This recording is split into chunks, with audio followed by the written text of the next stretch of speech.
Scholastic Audio presents Green Angel by Alice Hoffman.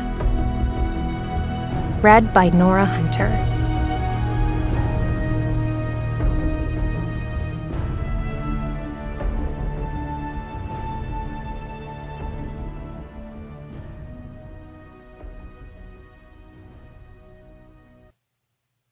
Green, my mother said to me that day, moments before they left for the city.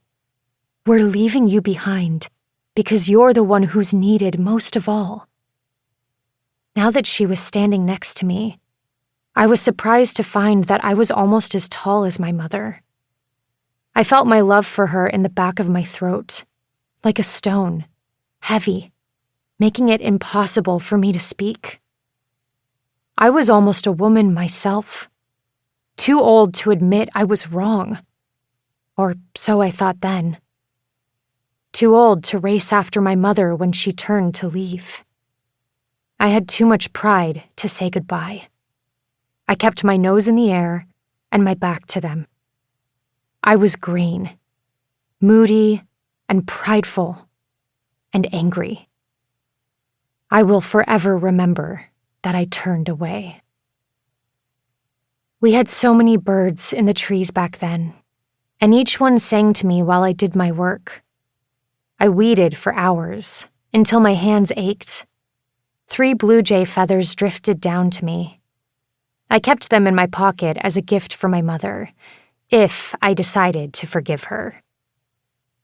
The day was perfect, cloudless and blue. Still, I continued to feel sorry for myself. At noon, I decided to take my lunch up to the hillside that overlooked the city.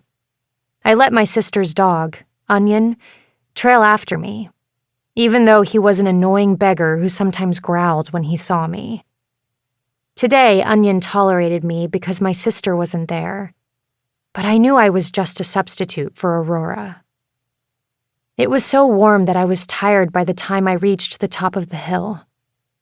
I can remember the way it felt to breathe in the hot, still air, the stitch in my side, the river in the distance, flat as a mirror, the brambles that had caught in my long black hair, the blue jay's feathers in my pocket, the chattering of a wood thrush overhead, the dog whining softly, the pulse in my throat at the last moment of the world as it was.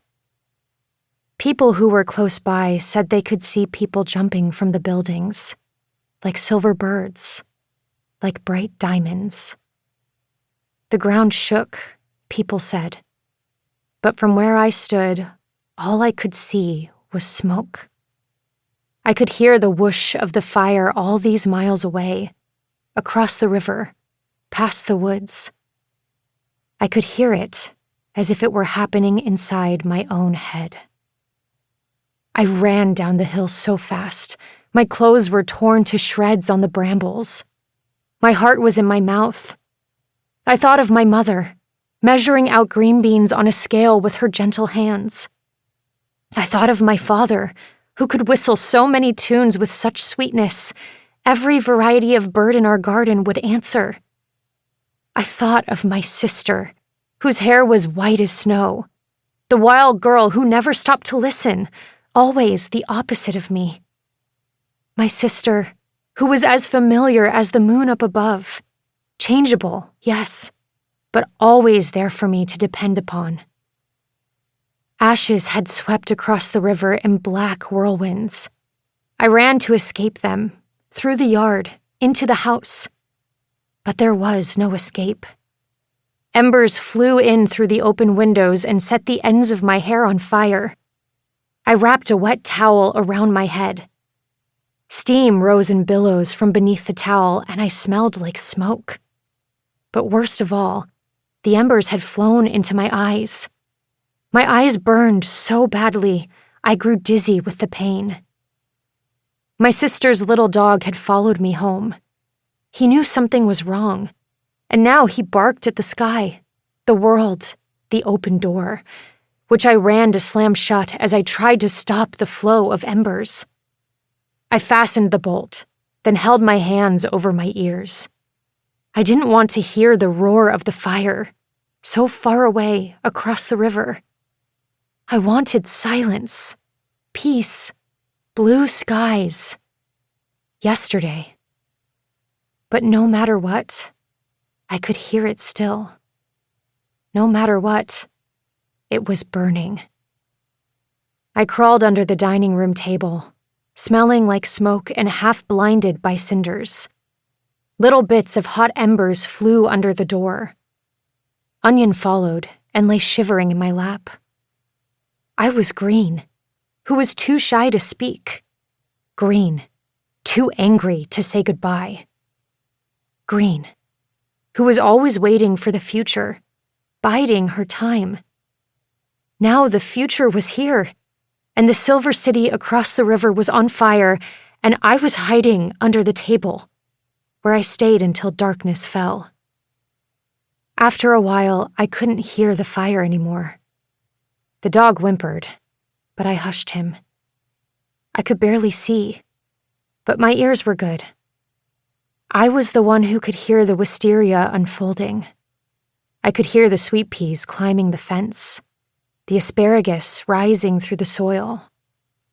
Now, I was listening harder than ever. I was waiting for my family to come home. All they had to do was run from the fire. All they needed was to cross the river, swim if they must, crawl if need be, find their way home in the dark, in the whirlwinds, in the burning embers. Surely they would appear if only I waited long enough. I was patient Green, after all. Green, who knew how to listen. They were in the city for only a single day. Luck couldn't be as bad as that, could it? Was that the way the future worked? Unknowable, unchangeable, always uncertain. They might have gone to the city the day before, or the day after. They might have been stopped by the rising of the drawbridge, by a bee sting, by a sudden storm. They might have not gone at all. But they were there when it happened, and I was not.